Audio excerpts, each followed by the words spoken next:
മാനന്തവാടിയിലെ ആളെ കൊല്ലിക്കാട്ടാന പിടികൂടാനുള്ള ദൗത്യം ഇന്നും തുടരും. ആനയെ ട്രാക്ക് ചെയ്യാനുള്ള ശ്രമം അതിരാവിലെ തന്നെ തുടങ്ങും. അയൽ ജില്ലകളിൽ നിന്നുള്ള വനപാലകരും ഇന്ന് ദൗത്യ സംഘത്തോടൊപ്പം ചേരുന്നുണ്ട്. തിരുനെല്ലി പഞ്ചായത്തിലെയും മാനന്തവാടി നഗരസഭയിലെയും ഡിവിഷനുകളിലും സ്കൂളുകൾക്കും അവധി നൽകിയിട്ടുണ്ട്. അരുൺ അമൃതനാഥ് വാർത്തയുടെ വിശദാംശങ്ങളുമായി നമ്മോടൊപ്പം ചേരുന്നുണ്ട്. അരുൺ, 2 ദിവസം നീണ്ടുനിന്ന പ്രവർത്തനങ്ങളായിരുന്നു സത്യത്തിൽ നടന്നത്. ആദ്യ അക്രമം നടന്ന ദിവസവും പിന്നീട് ഇന്നലെ ഒരു മുഴു ദിവസവും. ഒടുവിൽ നാട്ടുകാരുടെ വലിയ പ്രക്ഷോഭത്തിന് പാത്രമായിരുന്നു. ഇപ്പോഴും അടങ്ങാത്ത ആശങ്ക ആ ജനങ്ങൾക്കുള്ളിലുണ്ട്. നിലവിൽ ദൗത്യം തുടങ്ങാനുള്ള പദ്ധതികൾ എന്തെങ്കിലും ആരംഭിച്ചിട്ടുണ്ടോ? എന്താണ് വനം വകുപ്പ് ഇതുമായി ബന്ധപ്പെട്ടുകൊണ്ട് പറയുന്നത്? ഇന്നലെ ഈ പ്രക്ഷോഭങ്ങളൊക്കെ നടന്നത് മുതൽ തന്നെ ലാൽ, ഈ വനംവകുപ്പ് വ്യക്തമാക്കിയത് ആനയെ പുലരുവോളം നിരീക്ഷിക്കും, ട്രാക്ക് ചെയ്യും എന്നുള്ളത് തന്നെയാണ്. അപ്പോൾ ഈ ആനയെ ട്രാക്ക് ചെയ്യുന്നത് തന്നെയാണ് ഏറ്റവും പ്രധാനപ്പെട്ട കാര്യം. ഇന്നലെ ഈ ദൗത്യം അനിശ്ചിതത്വത്തിലായ ഒരു സാഹചര്യത്തിൽ ഇന്ന് ഈ ഒരു ദൗത്യത്തിൻ്റെ ഒരു ഗതിയിൽ ഏറ്റവും നിർണായകമാവുക ആന എവിടെയുണ്ട് എന്നത് കണ്ടെത്തുന്നതാണ്. കാരണം പ്രത്യേകിച്ചും ആന ഇന്നലെ ഉണ്ടായിരുന്ന ഒരു മണ്ണുണ്ടി ജനവാസ മേഖലയിലാണെങ്കിൽ ദൗത്യം വളരെ ദുഷ്കരമാവും. കാരണം ആന കാട് കയറാനുള്ളൊരു സാധ്യത വളരെ കൂടുതലാണ്. അപ്പോൾ ഈ നാഗർഹോൾ മേഖലയിലൊക്കെ ആനയെ തുരത്തി വിടുക എന്നൊരു ഉദ്ദേശം കൂടി വനംവകുപ്പിനുണ്ടായിരുന്നു. മെനിയാന്ന് അത് പരാജയപ്പെട്ടു. പക്ഷേ ഇന്നലെ അത് മയക്കുവെടി വെച്ച് തന്നെ പിടിക്കാനായിരുന്നു പ്രഥമ പരിഗണന നൽകിയത്. അങ്ങനെ ഒരു 4-5 മണിക്കൂർ ഇന്നലെ രാവിലെ ഒരു 5 മണിയോടെ തുടങ്ങിയ ദൗത്യം 6 മണിക്കൂർ പിന്നിട്ടിട്ടും ആന മണ്ണുണ്ടി കോളനിയിൽ തന്നെ തുടരുന്ന സാഹചര്യമായിരുന്നു. അവിടെ വെച്ച ദൗത്യം നടത്തുന്നത് വളരെ ദുഷ്കരമായ സാഹചര്യം. മാത്രവുമല്ല, ഫിസിക്കലി ആനയെ കണ്ടെത്താൻ സാധിച്ചിട്ടുമുണ്ടായിരുന്നില്ല. അങ്ങനെയാണ് ഒരു 11 മണിയോടുകൂടെ ആനയുടെ റേഡിയോ കോളിൽ നിന്നുള്ള സിഗ്നൽ ലഭിക്കുന്നത്. അത് ചെമ്പകപ്പാറ മേഖലയിലേക്ക് ഒരു ഉൾവന മേഖലയാണ്. അവിടെ ആന ഉള്ളതായി ആനയുടെ സാന്നിധ്യം തിരിച്ചറിയുന്നത്. പിന്നീട് കണ്ടത് ചടുല നീക്കങ്ങളായിരുന്നു വനം വകുപ്പിന്റെ. ഈ കുങ്കി ആനകളെ ആ പ്രദേശത്തേക്ക് എത്തിക്കുന്നു. കുങ്കി ആനകളെ വലയം വെച്ചുകൊണ്ട് തന്നെ മയക്കുവെടി വെക്കാനുള്ള മയക്കുവെടി അല്പസമയത്തിനകം ഉണ്ടാകും എന്ന ഒരു രീതിയിലേക്ക് കാര്യങ്ങൾ എത്തുന്നു. ആനയെ ഷൂട്ടിംഗ് പോയിന്റിൽ കിട്ടിയെന്ന അടക്കമുള്ള വാർത്തകൾ വരുന്നു. പക്ഷെ അവിടെ നിന്ന് വീണ്ടും ആന ദിശ മാറി ഈ മണ്ണുണ്ടി ഭാഗത്തേക്ക് പോകുന്നു എന്നുള്ളത്. അങ്ങനെ സങ്കീർണമായ ഒരു സഞ്ചാരപാത തന്നെയാണ് ഏറ്റവും പ്രധാനമായിട്ടുള്ള ഒരു കാര്യം. കാരണം ഈ തണ്ണീർക്കൊമ്പനും ഈ മിഷനും ഒരാഴ്ചക്കിടെ വന്ന 2 മിഷനാണ് വനംവകുപ്പിന്റെ മുന്നിൽ. അതിന്റെ രണ്ടിന്റെയും സാഹചര്യങ്ങൾ നേർ വിപരീതമാണ്. തണ്ണീർക്കൊമ്പൻ ഒരു നഗരമേഖലയിലായിരുന്നു ഉണ്ടായിരുന്നത്. കാട് കയറാനുള്ള ഒരു സാധ്യതയും ഉണ്ടായിരുന്നില്ല. മാത്രവുമല്ല, ആനയ്ക്ക് കാര്യമായ ചലനം ഒന്നും തന്നെ ഉണ്ടായിരുന്നില്ല, സ്ഥാനചലനങ്ങളൊന്നും ഉണ്ടായിരുന്നില്ല. പക്ഷെ ഈ ആനയെ സംബന്ധിച്ച് ആരോഗ്യവാനാണ്, ആന ശക്തനാണ്, ആക്രമണോത്സുകനായ ഒരു ആനയാണ്. അപ്പോൾ തന്നെ അതിൻ്റെ ഈ ആനയെ ട്രാക്ക് ചെയ്യുമ്പോൾ തന്നെ ശ്രദ്ധിക്കേണ്ട പല കാര്യങ്ങളും കൂടിയുണ്ട്. അപ്പോൾ അതെല്ലാം കണക്കിലെടുത്തുകൊണ്ടായിരുന്നു ഇന്നലെ ഉൾവനത്തിലേക്ക് കുങ്കി ആനകളുമായി പോയത്. പക്ഷേ ആ ദൗത്യം പരാജയപ്പെടുന്നതോടെ വലിയ പ്രതിഷേധങ്ങൾക്ക് മെനിയാന്ന് മാനന്തവാടിയിൽ കണ്ടതിൻ്റെ തുടർച്ചയായി ബാവലിയിലും മണ്ണുണ്ടി കോളനിയിലും ഒക്കെ പ്രതിഷേധങ്ങൾ സാക്ഷ്യം വഹിക്കുന്നു. വനംവകുപ്പ് ഉദ്യോഗസ്ഥരെ നാട്ടുകാർ തടയുന്നു. അപ്പോൾ നാട്ടുകാരുടെ ആ ഒരു ആശങ്ക, ആ ഒരു ഭീതി ഇന്നലെ രാത്രി കൂടി എങ്ങനെ കഴിച്ചു നീക്കുമെന്ന ചോദ്യമാണ് അവർ മുന്നോട്ട് വയ്ക്കുന്നത്. ഈ സമീപകാലത്ത് കേരളം കാണുന്ന ഏറ്റവും വലിയ ജീവൽ പ്രശ്നമാണ് മനുഷ്യ വന്യമൃഗ സംഘർഷം.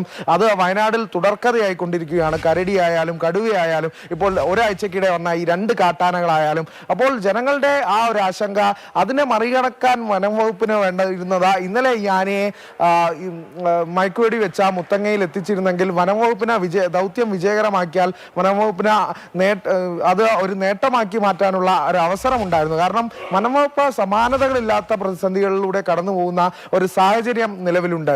ഈ എല്ലാ ചോദ്യങ്ങളും വനംവകുപ്പിന് നേരെ വരുന്നു. വനംവകുപ്പ് പ്രതിരോധത്തിലാവുന്നു. വനം മന്ത്രിക്ക് നേരെ വിമർശനം ഉയരുന്നു.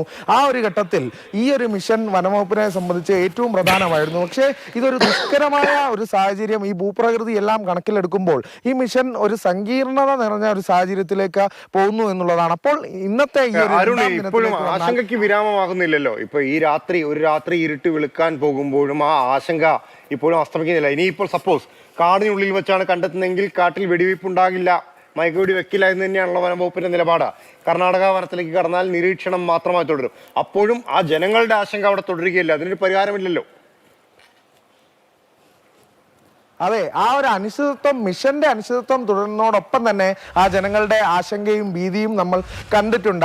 അതാണ് ആ പ്രതിഷേധമായി തന്നെ ഇന്നലെയൊക്കെ കാണുന്നത്. കഴിഞ്ഞ 2 ദിവസങ്ങളിൽ കണ്ട പ്രതിഷേധം, ഇന്ന് രാവിലെയും ശക്തമായ പ്രതിഷേധങ്ങൾക്ക് ഈ മിഷന്റെ പുരോഗതിക്കായി അവർ കാത്തിരിക്കുകയായിരുന്നു. മിഷനിൽ അവർ പ്രതീക്ഷ ഉണ്ടായിരുന്നു. വനംവകുപ്പിനെതിരെ രൂക്ഷ വിമർശനങ്ങൾ ഉന്നയിക്കുമ്പോൾ പോലും ആനയെ പിടികൂടുമെന്ന ഒരു പ്രതീക്ഷ ഉണ്ടായിരുന്നു. പക്ഷേ ആ പ്രതീക്ഷ അസ്ഥാനത്തായതോടുകൂടിയാണ് ജനങ്ങൾ രോഷാകുലരായി ഈ ഫോറസ്റ്റ് ഉദ്യോഗസ്ഥരെ ഉൾപ്പെടെ തടയുന്ന സ്ഥിതി ഉണ്ടായത്. ഇപ്പോൾ നിലവിലുള്ള ആശങ്ക എന്ന് പറയുന്നത് പറയുന്നത് ലാൽ സൂചിപ്പിച്ചതുപോലെയാണ്. ഈ വനമേഖലയിൽ ആന തുടരുകയാണെങ്കിൽ അവിടെ മയക്കുവെടി വെക്കാനുള്ള ഒരു സാധ്യതയില്ല. അപ്പോൾ ഈ ഏത് നിമിഷം വേണമെങ്കിലും ആന കാട് കയറിയാൽ ജനങ്ങൾക്ക് ഒട്ടും തൃപ്തരാവില്ല. കാരണം ഏത് നിമിഷം വേണമെങ്കിലും കാട് ഇറങ്ങി വരാവുന്ന സാഹചര്യമുണ്ട്.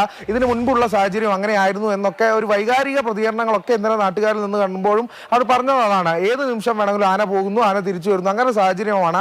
അപ്പോൾ മയക്കുവെടി വെച്ച ഇവിടെ നിന്ന് മാറ്റിയാൽ മാത്രമേ ഒരു ശാശ്വത പരിഹാരമാകൂ. മറ്റൊന്നും നാട്ടുകാരെ തൃപ്തരാകാൻ സാധിക്കില്ല എന്നുള്ളത് തന്നെയാണ്. അപ്പോൾ ആന വനമേഖലയിൽ അങ്ങനെ തുടരുകയാണെങ്കിൽ ഈ മിഷൻ അനിശ്ചിതത്വത്തിൽ തുടരും. രൂക്ഷമായ പ്രതിഷേധം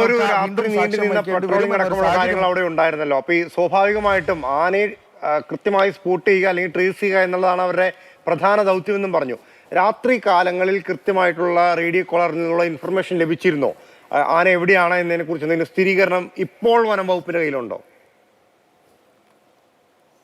നിലവിൽ ഈ മണിക്കൂറിലേത് നമുക്ക് ആന എവിടെയുണ്ടെന്നുള്ള വിവരങ്ങൾ വനംവകുപ്പിൽ നിന്ന് ലഭിച്ചിട്ടില്ല. വൈകാതെ ലഭിക്കും എന്നുള്ളതാണ്. ട്രാക്കിംഗ് പുരോഗമിക്കുന്നുണ്ടായിരുന്നു എന്നുള്ളത് തന്നെയാണ് നമ്മൾ മനസ്സിലാക്കുന്നത്. കാരണം മണിക്കൂറുകൾ ഇടവിട്ടായാലും ആന എവിടെയുണ്ടെന്ന് ട്രാക്ക് ചെയ്ത് വരികയായിരുന്നു വനംവകുപ്പ്. രാത്രിയിലുടനീളം ട്രാക്കിംഗ് തുടരുമെന്നാണ് ഇന്നലെ DFOമാരൊക്കെ പ്രതികരിച്ചിരുന്നു. അപ്പോൾ ആ രീതിയിലുള്ള ഒരു ശക്തമായ നിരീക്ഷണത്തിലായിരിക്കും ആന എന്നുള്ളൊരു വിവരമാണ് അവർ പങ്കുവച്ചത്. അപ്പോൾ ഇപ്പോൾ ഇനി ആന എവിടെയുണ്ടെന്നുള്ള ഉൾപ്പെടെയുള്ള കാര്യങ്ങൾ നമുക്ക് എന്തായാലും അറിയേണ്ടതുണ്ട്. വനമേഖലയിലാണ് ഈ ആന തുടരുന്നതെങ്കിൽ ഇന്നും മിഷൻ അനിശ്ചിതത്വത്തിലാവാനുള്ള ഒരു സാധ്യതയുണ്ട്. പക്ഷെ നമുക്ക് പ്രതീക്ഷയുടെ ഭാഗത്തു നിന്ന് ചിന്തിക്കുമ്പോൾ വനംവകുപ്പിനെ സംബന്ധിച്ച് ഈ മിഷൻ പൂർത്തീകരിക്കാനാവുന്ന ഘടകങ്ങൾ എന്തൊക്കെയാണെന്ന് പരിശോധിച്ചാൽ ആനയെ അനുയോജ്യമായ ഒരു സ്ഥലത്ത് കിട്ടണം. അതാണ് ഏറ്റവും പ്രധാനമായ കാര്യം. ഇന്നലെ വന്ന ചെമ്പകപ്പാറ മേഖല എന്ന് പറയുന്നത് ഒരു വന്യജീവി സങ്കേതമാണ്. ആ മേഖലയിൽ മയക്കുവെടി വെക്കാനുള്ള അനുയോജ്യമായ ഒരു സാഹചര്യമുണ്ട്. ഇന്നലെ അവിടെ നിന്നാണ് ആന വഴുതി പോയത്. മയക്കുവെടി പോയിന്റിൽ നിന്നാണ് ആന വഴുതി പോയതെന്നാണ് നമുക്ക് അനുമാനത്തിലെത്താൻ സാധിക്കുന്നത്. അപ്പൊ ആ ഒരു അനുയോജ്യമായ സ്ഥലത്ത് എത്തിയാൽ ഈ ഓപ്പറേഷൻ, ഈ മിഷൻ ഇന്നും ഓൺ ആയിരിക്കും. അപ്പോൾ ഈ ഒരു ട്രാക്കിംഗ് എങ്ങനെയായിരിക്കും, ആന എവിടെയാണ് എന്നുള്ള ആദ്യ ചോദ്യമാണ് ഈ മണിക്കൂറിൽ അതിന് ഉത്തരം കിട്ടേണ്ടതുണ്ട്. അതിനനുസരിച്ചായിരിക്കും ദൗത്യത്തിന്റെ ഒരു ഗതിയൊക്കെ നമുക്ക് ഇനി മനസ്സിലാക്കാൻ പോകുന്നത്. ലാൽ, എന്തായാലും നിർണായകമായ ഒരു ദിനം കൂടിയാണ് വനംവകുപ്പിന് മുന്നിലുള്ളത്. ആന ഉൾവനത്തിലാണെങ്കിലും അല്ലെങ്കിലും അത് വലിയ രീതിയിലുള്ള ഒരു ആശയക്കുഴപ്പം ഉണ്ടാക്കുന്നുണ്ട്. കാരണം ഈ ഉൾവനത്തിലാണെങ്കിൽ ഈ ആന അതേ ഒരു മണ്ണുണ്ടി കോളനി ഭാഗത്ത് സ്ഥിതി ചെയ്യുകയാണെങ്കിൽ ആ ആശങ്കയുടെ മണിക്കൂറുകൾ പിന്നിട്ട് വേണം ആനയെ ഒരു ദിശ മാറ്റി വിടുന്നത് ഉൾപ്പെടെയുള്ള കാര്യങ്ങൾ. ഇനി ആന അനുയോജ്യമായ സ്ഥലത്ത് എത്തിയാൽ ഈ മിഷൻ ഓൺ ആണെന്ന് നമുക്ക് പറയാൻ സാധിക്കും. അത് കുറച്ചുകൂടി അടുത്ത് ഇന്നലെ കുങ്കികളെ വരെ എത്തിച്ച ആനകളെ വലയം ചെയ്യുന്ന ഒരു സാഹചര്യം ഉണ്ടായിരുന്നു. അത്തരത്തിൽ മിഷൻ ഓണായി നാട്ടുകാർക്ക് പ്രതീക്ഷ നൽകാവുന്ന എന്തെങ്കിലും ഒരു സാഹചര്യം ഉണ്ടാവും. എന്തായാലും കാത്തിരുന്ന് തന്നെ വരും മണിക്കൂറിൽ നമുക്ക് നിൽക്കാൻ പോകുന്നില്ല. പക്ഷെ ഒരു കാര്യം ചോദിക്കുകയാണ്, ഈ പ്രശ്നം ഇങ്ങനെ അനിശ്ചിതത്വം ഇങ്ങനെ തുടരുകയാണെങ്കിൽ സ്വാഭാവികമായിട്ടും ആ പ്രദേശത്തുള്ള ആളുകളെ കൂടുതൽ പ്രകോപിതരാക്കാനല്ലേ ഗുണം ചെയ്യുകയുള്ളൂ. കാരണം അവർക്ക് ജോലിക്ക് പോകാൻ കഴിയുന്നില്ല, വിദ്യാഭ്യാസത്തിന് പോകാൻ കഴിയുന്നില്ല, പുറത്തിറങ്ങാൻ കഴിയുന്നില്ല. ഇന്നലെ തന്നെ വനംവകുപ്പിനോട് അവർ പറഞ്ഞത് ഇതിനൊരു പരിഹാരം കണ്ടിട്ട് പോയാൽ മതി എന്നുള്ളതായിരുന്നു. ഇത് വീണ്ടും നീണ്ടുപോകുന്നതോളം അവിടുത്തെ ഒരു ക്രമസമാധാന പ്രശ്നത്തെ കാര്യമായി തന്നെ ബാധിക്കില്ലേ? തീർച്ചയായും അത് വളരെ രീതിയിലുള്ള ഒരു പ്രതികരണങ്ങളായിരുന്നു, വൈകാരിക പ്രതികരണങ്ങളായിരുന്നു നമ്മൾ കണ്ടത്. ഒരു മേഖല മാത്രമല്ല, മണ്ണുണ്ടി ആയിക്കോട്ടെ, മാനന്തവാടി തുടങ്ങി ബാവലി മേഖലയിലൊക്കെയുള്ള അവിടെ ഒരു വിദ്യാർത്ഥികളൊക്കെ ഒരുപാടുള്ള ഒരു മേഖലയാണ് ഈ ബാവലി. ഒരു വിദ്യാർത്ഥി നമ്മളോട് പ്രതികരിച്ചാണ്, രാവിലെ ഈ വിദ്യാലയങ്ങളിലേക്കൊക്കെ പോകുമ്പോൾ ഈ വന്യമൃഗങ്ങളെയൊക്കെ തരണം ചെയ്തു പോകേണ്ട ഒരു സ്ഥിതിയുണ്ട്. അതിൻ്റെ കൂടെ ഇത്തരത്തിലൊരു ജീവന് ഭീഷണി ഉണ്ടാക്കുന്ന തരത്തിൽ ആനയെ കൂടെ വരുമ്പോൾ ഞങ്ങൾ എങ്ങനെയാണ് സ്വസ്ഥമായി പുറത്തേക്ക് ഇറങ്ങുക?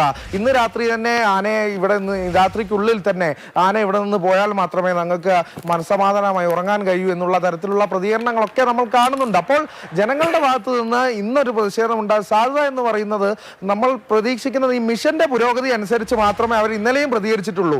വൈകിട്ട് വരെ ക്ഷമയോടെ കാത്തിരുന്നു. ഈ ആനയെ കണ്ടെത്താൻ സാധിച്ചില്ല എന്ന് ആയപ്പോഴാണ് പ്രതിഷേധവുമായി ബാവലിയിലും മാനന്തവാടിയിലും മണ്ണുന്തിയിലും ഒക്കെ ഈ നാട്ടുകാർ കൂട്ടത്തോടെ ഇറങ്ങിയത്. വനംവകുപ്പിനെ ഉപരോധിക്കുന്ന ഒരു സാഹചര്യം ഒക്കെ ഉണ്ടായി. അപ്പോൾ ഇന്നും മിഷൻ ഇന്ന് രാവിലെ മുതൽ ഒരു പ്രതിഷേധം ഉണ്ടാകാനുള്ള സാധ്യത ഇല്ല എന്ന് പ്രതീക്ഷിക്കാം. കാരണം മിഷനിൽ അവർ കുറച്ചുകൂടെ വിശ്വസിക്കുന്നുണ്ട് എന്ന് തന്നെ നമ്മൾ മനസ്സിലാക്കണം. കാരണം വനംവകുപ്പൊക്കെ അവർക്ക് ഉറപ്പ് നൽകിയിട്ടുണ്ട്. പക്ഷേ അവരുടെ പ്രതീക്ഷ എല്ലാം ആസ്ഥാനത്ത് പ്രധാന പ്രശ്നമായി നിലനിൽക്കുന്നത്. ആനയെ കണ്ടെത്തിയാൽ മാത്രമേ ഈ ദൗത്യവുമായി മുന്നോട്ട് പോകാൻ കഴിയുള്ളൂ. ആ പ്രദേശത്തുള്ളവരുടെ ആശങ്കയ്ക്കും വിരാമം കണ്ടെത്തേണ്ടത് വലിയ രീതിയിലുള്ള കാര്യം തന്നെയാണ്. അരുണ അമർനാഥാണ് വയനാട്ടിൽ നിന്നുള്ള വിശദാംശങ്ങൾ നമ്മോട് പങ്കുവച്ചത്.